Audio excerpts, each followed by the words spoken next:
Sesuai dengan amanat Undang-Undang Nomor 14 Tahun 2008 tentang Keterbukaan Informasi Publik, seluruh warga negara Indonesia berhak untuk mengakses informasi yang dimiliki oleh lembaga publik.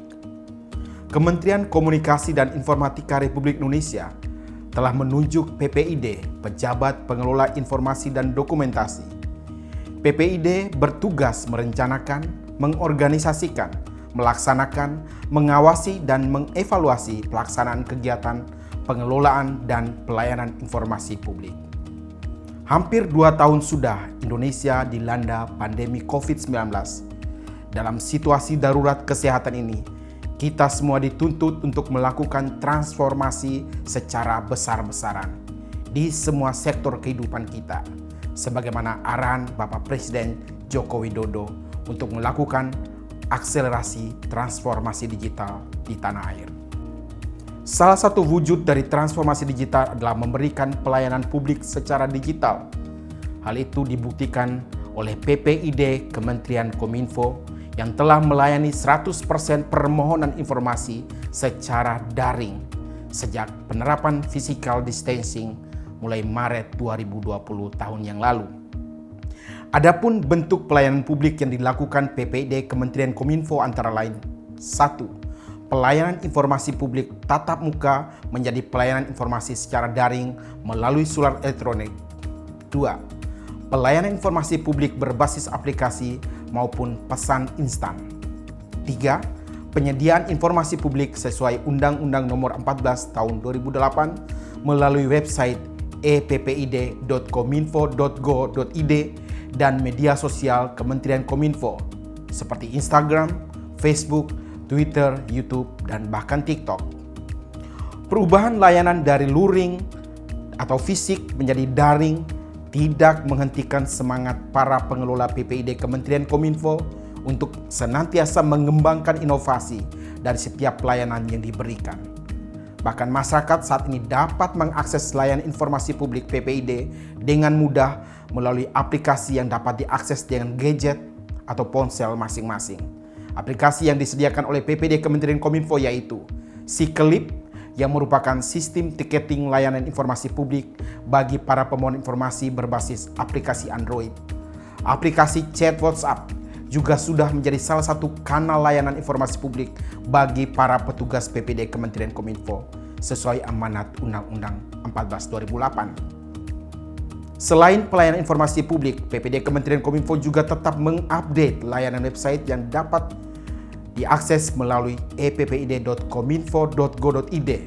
Website ini menyediakan akses informasi secara berkala tentang apapun program Kementerian Kominfo, baik mengenai profil, ringkasan laporan keuangan, hak dan tata cara memperoleh informasi publik, dan informasi publik lainnya.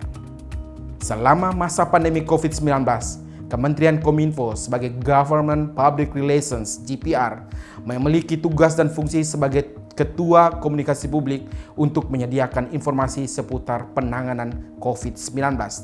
Tugas dan fungsi itu juga tertuang dalam Undang-Undang 14 2008 dalam kaitannya dengan kewajiban untuk menyampaikan informasi serta-merta mulai dari laporan isu hoaks, informasi umum, dan kebijakan-kebijakan pemerintah seputar penanganan pandemi COVID-19 hingga sistem kinerja ASN selama pandemi. Informasi tersebut dikemas dalam satu portal informasi eppid.kominfo.go.id yang bisa diakses luas oleh masyarakat. Sedangkan untuk informasi yang sedia setiap saat seperti daftar informasi publik, rencana strategis, dan rencana kerja, laporan tahunan unit kerja, dan lainnya juga terus dilakukan pembaharuan melalui website tersebut. Saya meyakini bahwa tim PPID Kementerian Kominfo memiliki kreativitas dan produktivitas yang tak pernah padam. Meskipun hampir semua pekerjaan sepenuhnya dilakukan dari rumah atau working from home, hal itu tidak menyurutkan semangat pelayanan melalui teknologi digital setiap harinya. Koordinasi dengan para person in charge di satuan kerja mulai dari penyediaan informasi, updating informasi publik dalam setiap satuan kerja, serta penguatan layanan dan peningkatan kapabilitas personal layanan PPID juga tetap dilakukan secara virtual. Berdasarkan data grafik permohonan informasi publik tahun 2020, terhitung bulan Januari hingga Desember tercatat ada 537 permintaan informasi dari masyarakat kepada PPID Kominfo. Sedangkan pada semester pertama 2021 sudah terdapat 359 permintaan informasi yang didominasi mengenai isu-isu bidang Kominfo maupun informasi mengenai penanganan COVID-19. Meski terpisah oleh jarak, kolaborasi antara PPID Kementerian Kominfo dengan badan publik maupun unsur masyarakat lainnya terus dilakukan, seperti melalui webinar, keterbukaan informasi publik yang dilakukan bersama para pemangku kepentingan di bidang keterbukaan informasi, siaran langsung beberapa agenda informasi publik dengan kementerian lembaga lainnya, hingga berdiskusi secara virtual dengan para pegiat media sosial. Penerapan Undang-Undang Nomor 14 Tahun 2008 tentang Keterbukaan Informasi Publik juga membutuhkan sistem administrasi yang baik agar pelayanannya semakin maksimal. Contohnya, melalui pembuatan SOP penyediaan informasi publik, SK penguatan tim PIC dari masing-masing satuan kerja, hingga pembuatan draft peraturan menteri mengenai pedoman pengelolaan informasi publik di lingkungan Kementerian Kominfo. Akhir kata, kami berharap PPID Kementerian Kominfo bisa terus memberikan kontribusi optimal bagi pembangunan keterbukaan informasi publik di Indonesia, serta dapat memberikan manfaat sebesar-besarnya bagi kepentingan masyarakat, bangsa, dan negara. Itu semua dilakukan untuk mewujudkan Indonesia terkoneksi, semakin digital, semakin maju. Perkenalkan, nama saya Raymond Caesar Pranginangin. Saat ini saya bekerja di salah satu perusahaan di Jakarta. Beberapa waktu yang lalu saya meminta bantuan dari Kominfo, khususnya PPID Kominfo, untuk membantu saya menyelesaikan skripsi saya terkait data-data pemblokiran situs-situs pornografi di media sosial Twitter ataupun konten-konten pornografi di media sosial Twitter, juga data terkait laporan masyarakat terhadap konten-konten pornografi di media sosial Twitter ini. Dulu saya berkuliah di Universitas Sriwijaya Palembang. Saya mencoba mendapatkan informasi dari Kominfo provinsi ataupun kota, tetapi saya tidak mendapatkan informasi terkait jumlah aduan masyarakat. Ternyata dari Kominfo provinsi menyampaikan bahwa semua datanya ada di Kominfo pusat, tetapi saya tidak mempunyai akses untuk berangkat ke Jakarta terkait mengambil data-data tersebut. Saya coba menghubungi PPID Kominfo dan saya cukup mendapatkan respon yang baik. Segala pertanyaan yang saya ajukan dijawab dengan baik dan tidak membutuhkan waktu yang lama. Hanya beberapa hari setelah saya mengajukan pertanyaan tersebut, Kominfo langsung menjawab dan memberikan data-data yang mereka punya. Terima kasih kepada Kominfo sudah membantu saya. Data-data yang diberikan sangat membantu dalam proses penyelesaian skripsi yang saya lakukan. Assalamualaikum pada pelayanan Kominfo. Testimoni saya tentang pelayanan Kominfo itu sangat bagus sekali ya. Ada pengalaman yang menarik yang perlu saya ceritakan terhadap pelayanan Kominfo. Yang pertama, ketika saya minta pelayanan mengenai informasi berita hoax, dan kenyataannya saya mendapatkan respon yang sangat cepat dan mendapatkan satu pelayanan yang baik. Kemudian yang kedua, ketika saya juga minta tambahan lagi tentang pelayanan Kominfo, dan ternyata juga mendapatkan respon yang sangat cepat. Assalamualaikum warahmatullahi wabarakatuh. Shalom, Om Swastiastu, Namo Buddhaya, Salam Kebajikan. Kementerian Kominfo merupakan kementerian yang memprakarsai lahirnya Undang-Undang Nomor 14 Tahun 2008 tentang Keterbukaan Informasi Publik.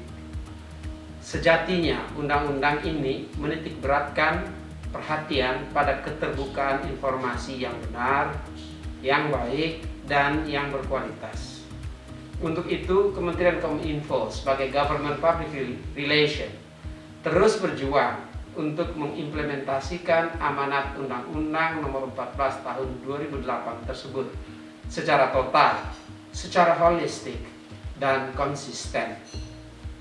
Sejenak berkaca pada cermin waktu, Kementerian Kominfo semenjak lahirnya undang-undang ini terus bergerak, bahkan berakselerasi menjadi badan publik yang informatif dan komunikatif melalui penggunaan teknologi informasi, mulai dari telepon, faksimili, hingga pemanfaatan jagat digital seperti website, media sosial, aplikasi mobile, dan layanan pesan berbasis aplikasi seperti WhatsApp, Telegram, dan sebagainya.